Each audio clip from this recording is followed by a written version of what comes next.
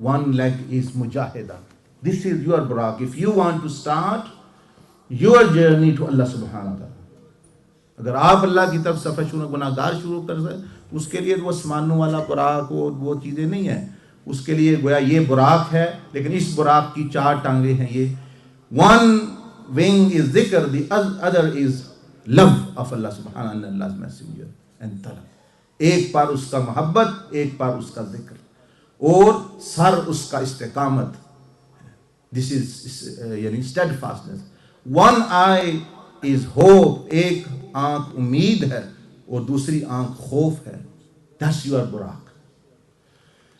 And the example. So if you want to know, fastest thing which can take you to Allah is the sunnah of Rasulullah sallallahu alaihi wasallam. سب سے زیادہ جلدی اور چھوٹا راستہ اللہ تک وہ براق, اس براق کا نام ہے سنت نبی صلی اللہ علیہ وسلم.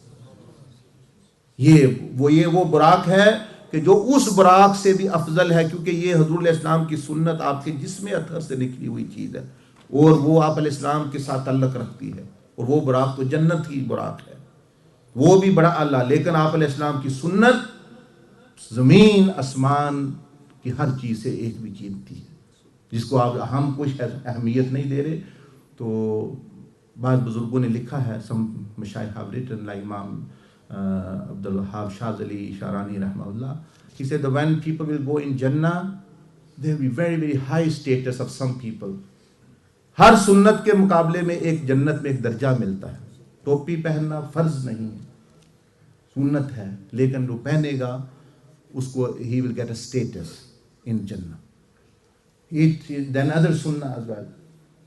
So sunnahs are not necessary. سنت واجب نہیں ہوتی، لیکن there is a special status which you will only get when you go in Jannah for every sunnah, for miswak, one sunnah, for clothing, for speaking, and every sunnah has a status allocated in Jannah.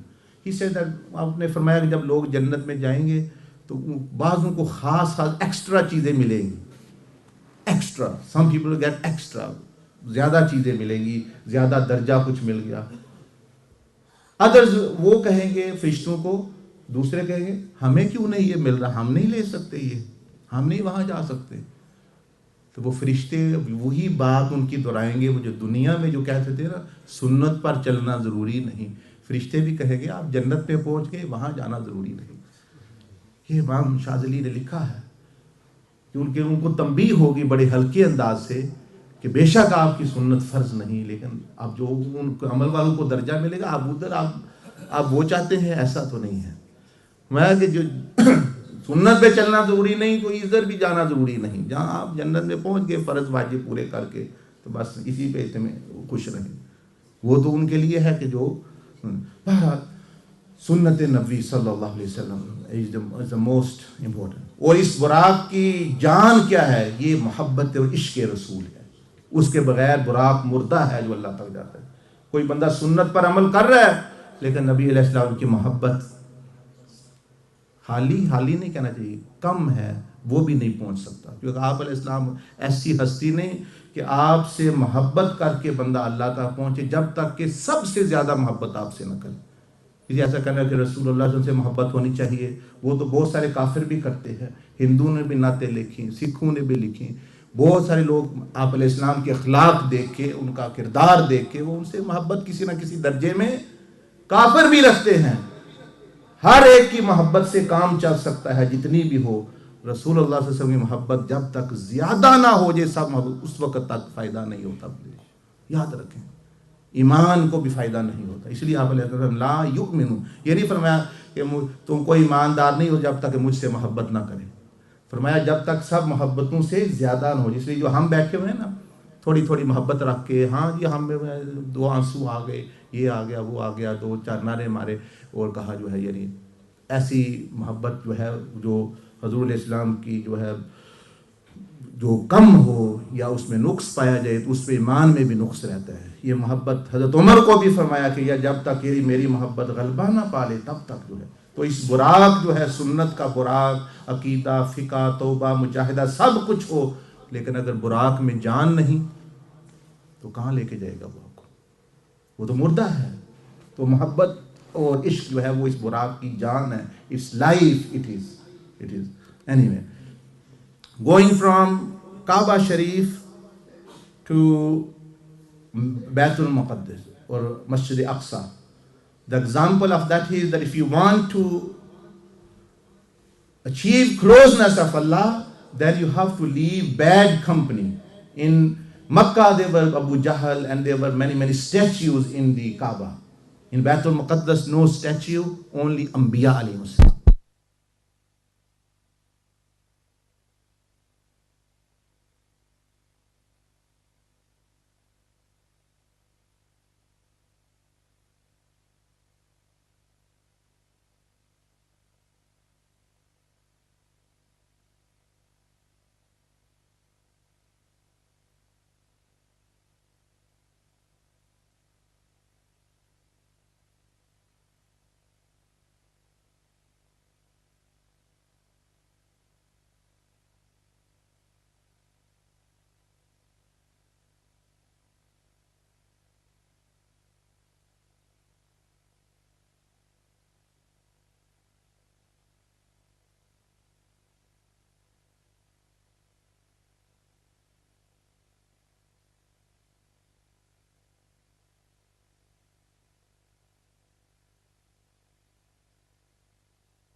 وہ آپ screen کی طرف آپ دیکھیں، یہ دیکھیں screen کی طرف. جب آپ نے when you reach the piety of the tongue, it's as though you reached the first heaven.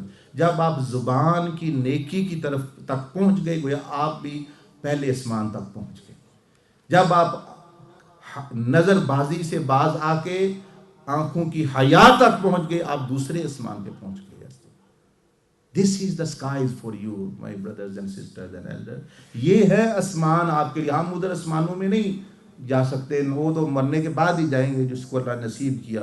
دنیا میں جو جانا چاہتا ہے معراج گناہ گار کی، تو یہ حضور علیہ السلام کی معراج میں سبق ہے کہ جب آپ کے لیے تو وہ 7 آسمان ہیں. If you control your tongue from evil and take it to the goodness, it's as though you've reached the first heaven. Eyes to the second heaven. Ears, if you reach the goodness of ears, third. Fourth, stomach, halal rizq. Fourth heaven, modesty, haya. If you avoid zina and actually adopt haya and nikah and piety, it's as though you reach the fifth heaven, 5ویں آسمان پہ. اس طرح ہاتھ اور پاؤں کی نیکی تک جب آپ پہنچ گئے تو آپ نے، یہ تو پرانے بزرگوں سب نے یہ کہا، سارے مشائخ کیوں نہ وہ کہیں. قرآن جب یہی فرما رہا ہے، اور حدیث میں آپ نے مولانا روم نے فرمایا گوش بند کہ that whoever can stop listening to evil, looking at evil and speaking evil, and he said if you don't reach Allah then come and laugh at me, sit on me and laugh upon me. مولانا روم نے فرمایا کان بند کر دو برائی سے سننے سے، آنکھیں بند کر دو بے حیائی دیکھنے، زبان بند کر دو. اگر تم اللہ تک نہ پہنچو تو رومی پر بیٹھ کر ہنسو. تو اتنی بڑی بات ہے. یہ وہی بات ہے جو آقا دو جہاں صلی اللہ علیہ وسلم نے فرمائی. 7 آسمان تو کیا فرمایا، من یضمن لی ما بین لحیی وما بین رجلی اضمن له الجنہ. زبان اور شرمگاہ کی ضمانت دے دو، جنتیں تمہاری ہیں. یہ معمولی بات نہیں. ہم اسی سے نہیں نکل رہے، آگے پھر کیا جائیں گے؟ بیوی ہم سے تنگ ہے، پڑوسی ہم سے تنگ ہے، رشتہ دار ہم سے تنگ ہے، جانور تک ہم سے تنگ ہے، اسی چیزوں کا غلط استعمال کر کے. سو دس از دی 7 معراج فار یو. یہ ہے آپ کی معراج. آپ یہاں تک پہنچ جائیں تو کم از کم آپ 7ویں آسمان پہ پہنچ گئے. Then there is further. یہ دیکھیں 7 اعضاء ہیں. This is controlling these things. This is what is mentioned in the Quran. This is what is mentioned in the Sunnah of Rasulullah sallallahu alaihi wasallam.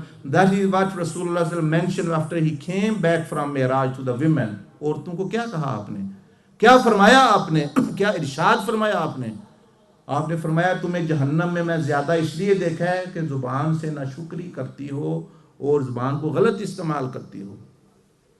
اس لیے وہ مردوں کے لیے بھی یہی ہے. اور اس کے ساتھ شرمگاہ کو ملا لے. یہ یعنی بس یہ 2 چیزوں کی حفاظت کر لے، وہ بندہ ہر چیز دوسری سے بھی آہستہ آہستہ انشاءاللہ بچ سکتا ہے. اچھا اس کے بعد کیا ہوا؟ حضور علیہ السلام ریچ بیت المعمور. ہی ریچ بیت المعمور جو آسمانوں پہ اللہ کا گھر ہے. اللہ جل مجدہ یعنی کعبہ ہے فرشتوں کا، اور جس کی گویا نقل ہے یہ کعبہ شریف جو یہاں دنیا میں ہے. It's underneath as though it's connected. They are both connected together. The faith of Allah from Arsh to Kaaba to Baitul Ma'mur, from Baitul Ma'mur to Kaaba Sharif it comes, and from there. ہم کیسے پہنچے بیت المعمور؟ How can we reach Baitul Ma'mur? Baitul Ma'mur is the purification of the mind. Baitul Ma'mur, what means angels are encircling Baitul Ma'mur. فرشتے طواف کر رہے ہیں نا کعبہ کا. جب آپ کے دماغ میں بھی صرف پاک سوچیں طواف کریں گی گویا وہی آپ کا بیت المعمور ہے. آپ دماغ آپ کا بیت المعمور بن گیا. یہ ہے معراج میں جو اولیاء عارفین نے سبق سمجھا. ہم کہ ہر سال آئے کہانی قصے کی طرح وہ سنا، یہاں ہوا معراج اس طرح ہوئی، وہ ہوئے، اچھا ٹھیک ہے بہت اچھا ہوا، کھایا پیا اور چلے گئے. آپ کی معراج تو شروع ہی نہیں ہوئی. وہ تو آپ علیہ السلام کی معراج ہے، انبیاء کی معراج ہے، ملائکہ کی معراج ہے. ان سب کو فائدہ ہوا. آپ علیہ السلام نے تو تنبیہ فرمائی کہ تم بھی فائدہ حاصل کرو، جو عذاب وغیرہ بتائے، ثواب وغیرہ بتائے کہ بھئی امت کو تو اسی سے فائدہ ہونا ہے یا نقصان سے بچنا ہے. Okay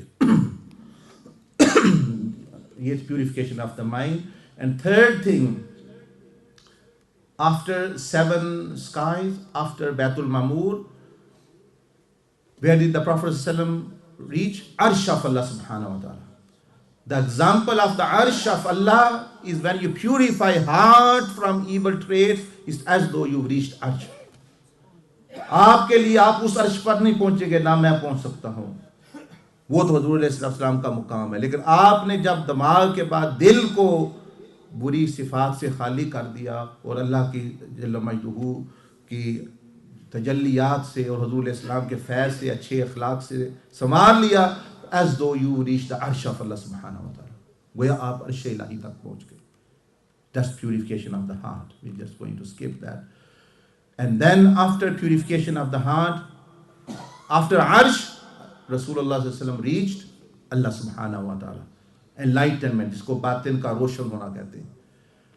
He reached Allah subhanahu wa ta'ala, that was his Miraj. And when you reach Rasulullah sallallahu alaihi wasallam, that is your Miraj. You are not going to see Allah subhanahu wa ta'ala in this life. Prophet ﷺ said, no one will see Allah in this life, only in Akhirah.